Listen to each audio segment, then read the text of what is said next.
Hola a todos, continuando con el curso de psiquiatría forense, vamos a entrar en el campo específico de las enfermedades mentales. Es el core, es el centro, la estructura de nuestro curso y básico para ustedes, pues es la herramienta que utilizarán con los psiquiatras como diagnóstico para ver si una persona recibe un interdicto o no, como vimos someramente en la clase anterior. Las enfermedades mentales abarcan una amplia variedad de problemas y definitivamente con características totalmente distintas. Comenzamos con esta imagen que es una litografía de un autor apellidado Gautier del Hospital Salpêtrière de París. El nombre, si no lo recuerdan, está ya anteriormente mencionado en las clases anteriores cuando nos referimos al hospital que se utilizó para manías por el doctor Pinel.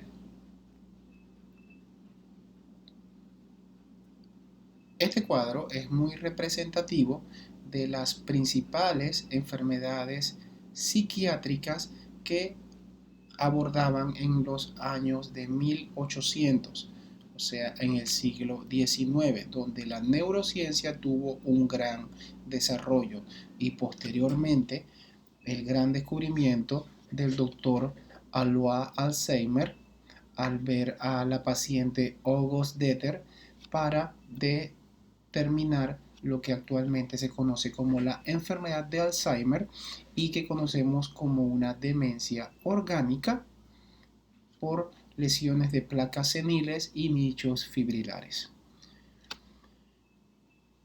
Como les dije anteriormente, la litografía nos muestra las 8 principales enfermedades psiquiátricas de la época, siendo la demencia la principal. Y adivinen qué, a la fecha sigue siendo la principal enfermedad psiquiátrica diagnosticada en consulta.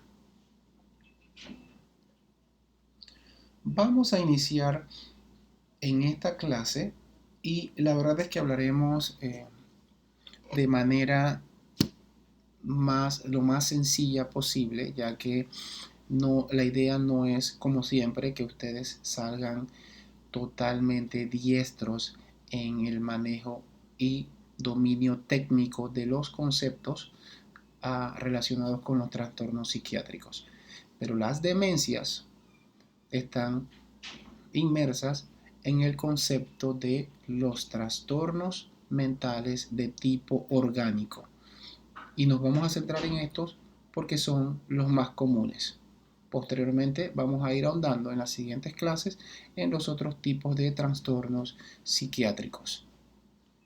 Los trastornos mentales de tipo orgánico son un amplio y variado complejo conjunto de desórdenes psicológicos y conductuales que se originan en una pérdida o anormalidad de la estructura o de la función del tejido cerebral. La deficiencia de las funciones mentales que no son causadas por desórdenes psiquiátricos como problemas de la memoria, dificultad para entender el lenguaje, cambios en la personalidad y problemas para realizar actividades diarias, se enmarcan como características de estos trastornos mentales orgánicos, principalmente las demencias. Y es que las demencias las clasificamos entonces en orgánicas cerebrales, como la enfermedad de Alzheimer o la demencia de cuerpos de Lewy, las demencias orgánicas sistémicas y las funcionales o pseudodemencias, donde la depresión es el principal concepto a manejar. Los síndromes orgánicos cerebrales son trastornos resultantes de un deterioro difuso del tejido cerebral. Puede ser por causas congénitas, degenerativas, inflamatorias, tóxicas o metabólicas.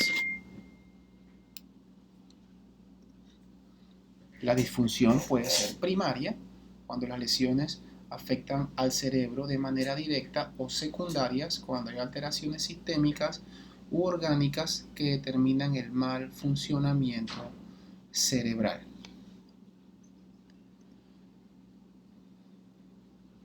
Los síntomas principales son alteración del estado de conciencia, alteración del estado cognitivo y alteraciones del estado afectivo. Hay síntomas accesorios con alteraciones del humor, la percepción, el pensamiento o la personalidad. Pero quiero que se enmarquen en los tres principales, que son alteración del estado de conciencia, de las funciones cognitivas o de conocimiento y las funciones afectivas.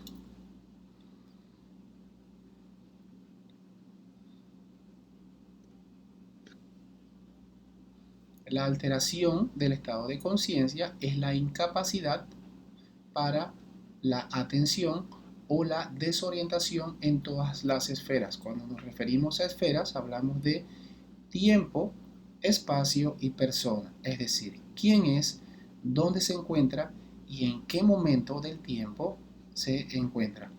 Alteraciones cognitivas, la memoria, alteraciones de la memoria reciente, deterioro de las capacidades intelectuales, y hay una depresión del juicio y de la comprensión. Y alteraciones de la afectividad, como el control afectivo o la labilidad. Todo esto entonces son características en general de las demencias. Como dijimos, hay otros síntomas accesorios como lo observan en esto. Pero lo más importante es estos síntomas que son básicos. Incapacidad para la atención, las tres esferas, la memoria y la pérdida de la capacidad de control emocional y afectivo. Hay otros síntomas accesorios, como vemos aquí, ya más que indican mayor severidad: las alucinaciones, ideas delirantes, las obsesiones, la euforia, depresiones, las fobias. Todo esto lo veremos en otras clases. Los trastornos mentales no exclusivos de enfermedad médica, entonces, o trastornos psiquiátricos, son el delirium, la demencia, los trastornos amnésicos, los trastornos psicóticos del estado del ánimo, los trastornos de la ansiedad, los trastornos sexuales y los trastornos del sueño. Cuando hablamos de la clasificación en CIE-10, pudieron haber visto brevemente todos estos conceptos. Cuando nos referimos a que son trastornos no exclusivos de enfermedad médica, significa que puede ser afectado por otras causas que no son orgánicas.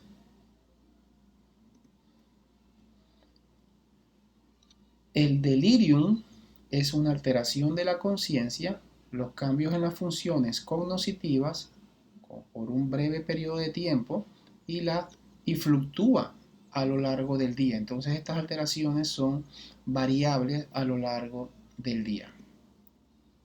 Hay una alteración de la conciencia y la alteración de las capacidades cognitivas.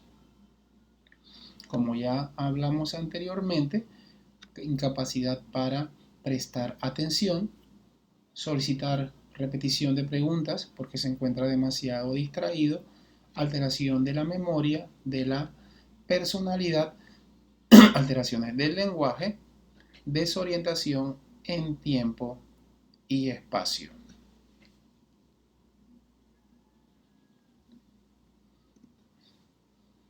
Como ven, y dijimos accesorias, hay alteración de la percepción, alteraciones erróneas, por ejemplo, ilusiones o alucinaciones. Y ya en clases anteriores vimos las diferencias entre la ilusión y la alucinación. El delirium también puede caracterizarse por la alteración del ciclo de sueño-vigilia del día y de la noche. Hay una hiper o hipoactividad oscilante, es decir, la persona se encuentra muy activa y de repente se encuentra muy lenta. Hay episodios de agresividad y la etiología puede ser demostrable por principalmente imágenes cerebrales, estudios a través del examen físico y laboratorios, así como básicamente lo que es la historia clínica. El delirium se relaciona a un evento que cronológicamente le sucedió al paciente y está claramente demostrado.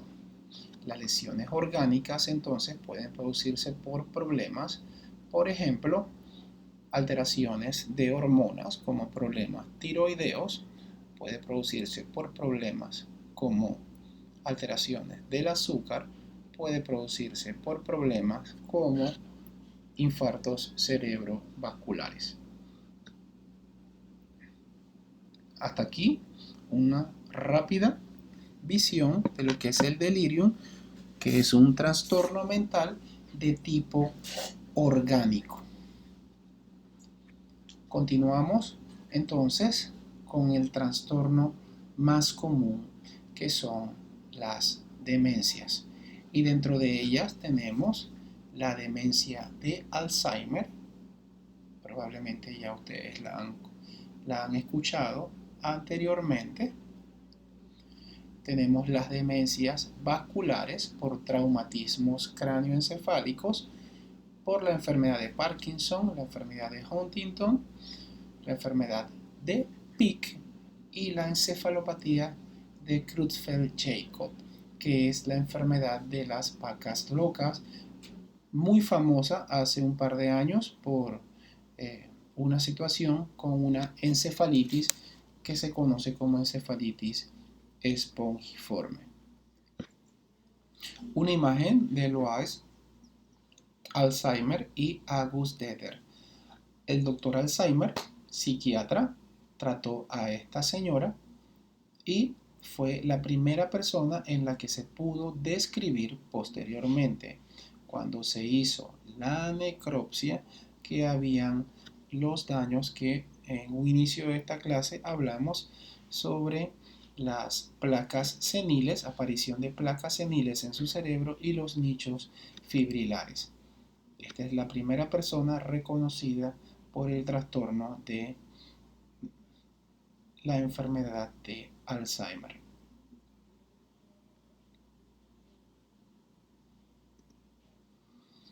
En la demencia hay un deterioro de la memoria que puede ser anterógrado o retrógrado, alteraciones cognitivas como la afasia, la apraxia, la agnosia y la alteración de la capacidad para ejecutar algún tipo de instrucción.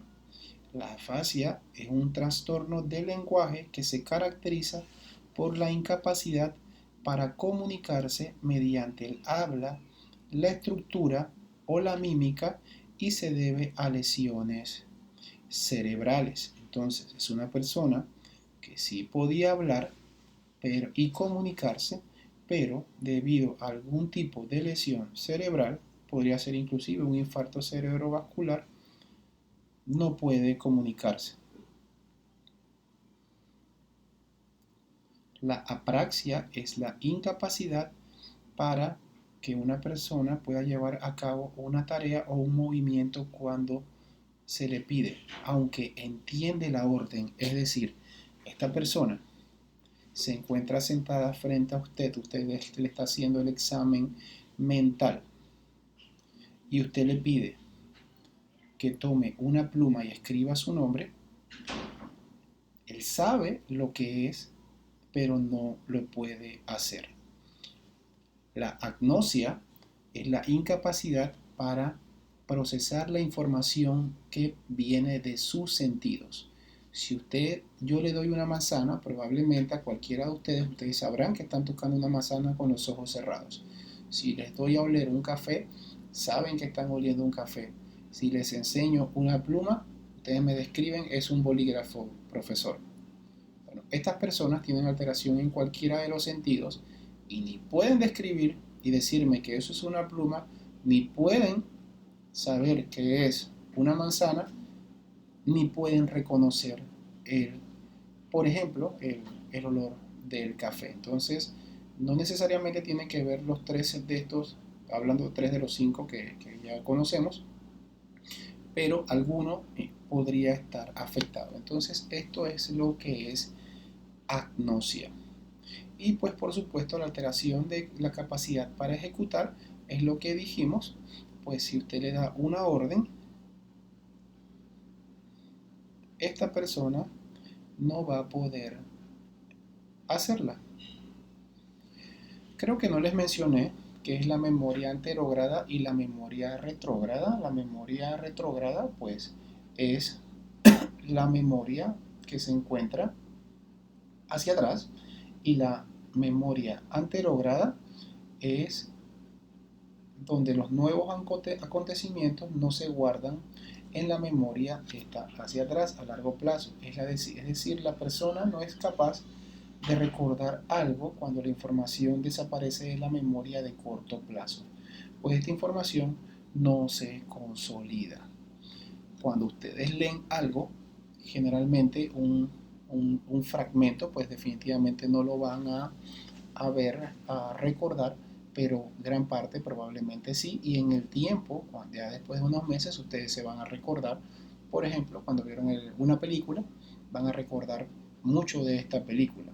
Bueno, estas personas que recibieron ese estímulo no van a poder recordar nada después de haber pasado un periodo corto de tiempo, y a largo plazo entonces no se recuerda nada. Es el fundamento de la enfermedad de Alzheimer, que es la principal de las demencias, ¿verdad? Se encuentra principalmente en mayores de 65 años y, como les dije, es el principal diagnóstico de demencia que nosotros tenemos en las consultas. Una persona que no tiene problemas, que tiene problemas para retener conceptos y pérdida entonces de memoria anterógrada y retrógrada, pues es una persona que difícilmente va a poder realizar actividades. Una persona, que tiene problemas de afasia, apraxia, agnosia, pues difícilmente va a poder realizar algunas de las actividades simples que debería poder hacer a lo largo de su vida. Y es por eso que se ven en los síntomas básicos como alteración del estado de conciencia, las alteraciones cognitivas y la alteración de la afectividad, se refleja este tipo de trastornos orgánicos. Estas personas, lo principal es que luego de realizar una evaluación cognitiva completa a través de los exámenes mentales y la entrevista mental, nos damos cuenta que pierden la capacidad para la realización de las funciones cotidianas. Al alterarse todo esto que estamos viendo en esta diapositiva, la persona, repito, pierde la capacidad para la realización de las actividades cotidianas. Esto es lo más importante para nosotros en el diagnóstico de demencias. No importa si la demencia es enfermedad de Alzheimer, no importa si es la demencia frontotemporal o enfermedad de Pick, no importa si es una demencia por cuerpos de Lewy, que lo vimos en estas diapositivas anteriormente, Creo que está aquí exactamente. No importa si es la Corea de Huntington, no importa si, como dije si es la demencia de enfermedad por enfermedad de Pick o frontotemporal, que también la conocemos, o por la encefalitis de Creutzfeldt-Jakob, o por un traumatismo cráneoencefálico. Lo más importante que en todas ellas vamos a ver es que hay una alteración para la realización de las funciones cotidianas. Bañarse, comer, comunicarse, movilizarse, tener sentido de orientación, etc.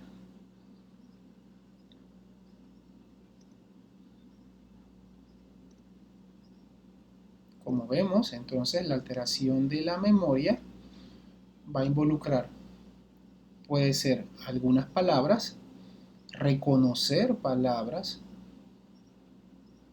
la información personal o de dominio público, que es con lo que nos relacionamos a la memoria de largo plazo. Estas personas requieren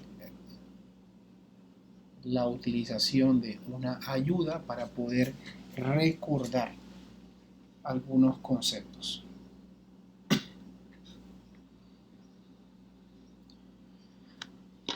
Como dijimos, la apraxia era la incapacidad para realizar algún tipo de actividad. Aquí podemos ver que nos lo definen como la capacidad para el uso de objetos y actividades. Copiar cosas, ensamblar cosas, lavarse los dientes, agarrar algo y girarlo, por ejemplo. Y como vemos, la afasia es un trastorno del lenguaje que ya lo mencionamos, donde no se pueden comunicar mediante el habla, la escritura o la mímica. Usted le pregunta el nombre de algo y no saben qué es. Perdón, saben qué es, pero no saben, no pueden expresarlo.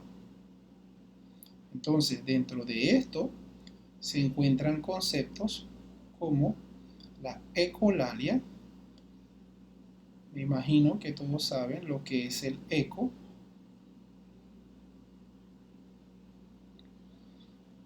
Y ustedes podrán ver que entonces es lo mismo, es un trastorno del habla que consiste en una repetición involuntaria de alguna palabra o alguna frase o alguna conversación.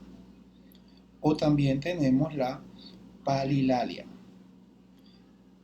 Recuerden que les había dicho que en la carrera de medicina se pierden de una gran cantidad de términos que prácticamente nos hacen un lenguaje, y creo que a través de este curso ya lo hemos visto. La palilalia, como les dije, es otro trastorno del habla que se caracteriza por la repetición involuntaria, que es monótona, de la misma palabra o de la misma sílaba. Es característico del síndrome de Tourette. El síndrome de Tourette, aquí en Darien tenemos un cenafrón que sufre de la enfermedad esta, y es una persona que te está hablando y de repente te grita y te dice, es como que yo les estoy dando esta clase y de repente diga, ¡ah! Y siga hablando y no soy consciente de esto, sencillamente estoy hablando y de repente digo, ¡ah! Y vuelve y lo repito dentro de un tiempo. Esto es lo que es la palilalia. Repetir una sílaba o una palabra.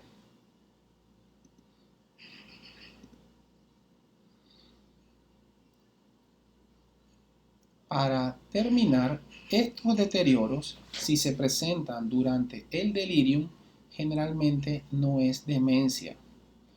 Repercute, como les dije, en la vida laboral y social. El déficit con respecto a su estado previo es notorio, y generalmente estas lesiones son crónicas, es decir, se van instalando de a poco en el tiempo. La conciencia o no de sus alteraciones puede presentarse. Y hay un sistema de planificación que ellos pueden hacer o tratar de hacer, pero que realmente no va acorde con la realidad de sus capacidades. Es decir, pueden querer hacer algo, pueden planear hacer algo, pero al final no lo van a poder hacer.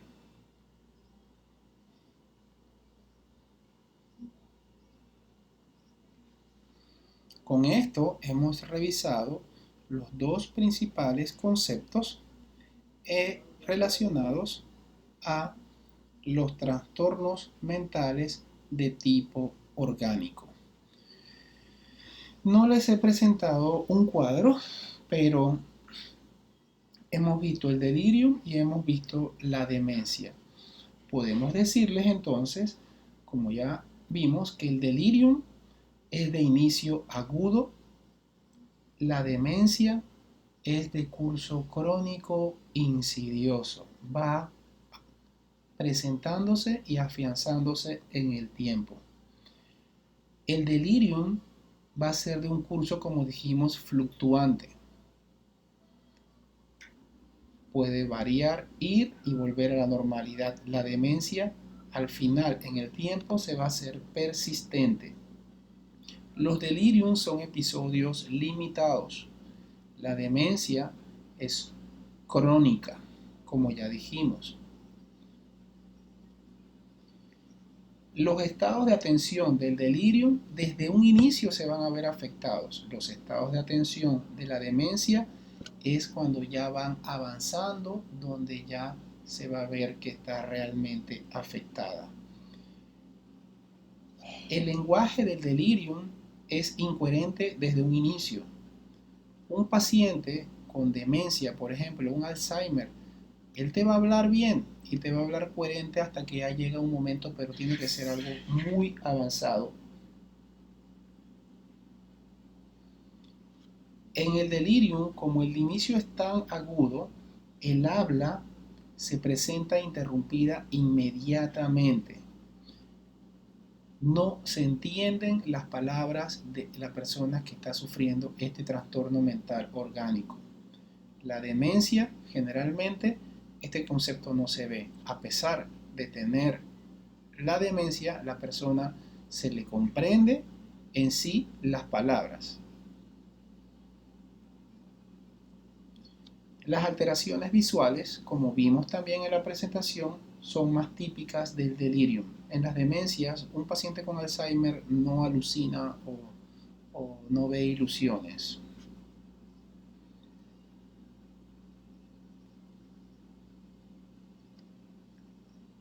Los estatus de mioclonías, es decir, movimientos involuntarios, son comunes en los pacientes con delirium. Un paciente con Alzheimer no necesariamente presenta este tipo de convulsiones. El electroencefalograma en el estatus de un delirium va a ser bien afectado, ya hablando de laboratorios. Por ejemplo, en las demencias, pues el electroencefalograma en sí, las ondas alfa se ven bien, entonces esto no se ve tan afectado. Son las principales diferencias entre ellos, pero todos van a denotar un cambio en la capacidad para realizar sus funciones cotidianas. Lo que ustedes tienen que ver en este concepto, si es agudo, crónico, si es persistente o no, es que el delirium puede regresar a la normalidad. Entonces, un interdicto permanente podría ser peleable. Si usted demuestra una enfermedad de Alzheimer, probablemente usted sabe que el interdicto para esta persona va a ser permanente. Bueno, jóvenes, con esto hemos concluido. Sé que a pesar de tratar de hacerlo de lo más liviano, lo más superficial, lo menos cargado posible, pues hay conceptos que se van presentando y definitivamente es importante que ustedes los conozcan.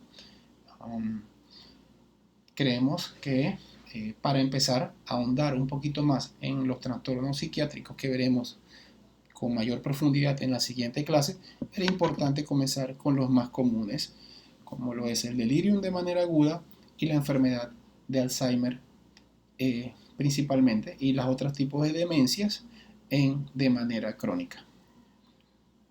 Muchas gracias a todos por su atención.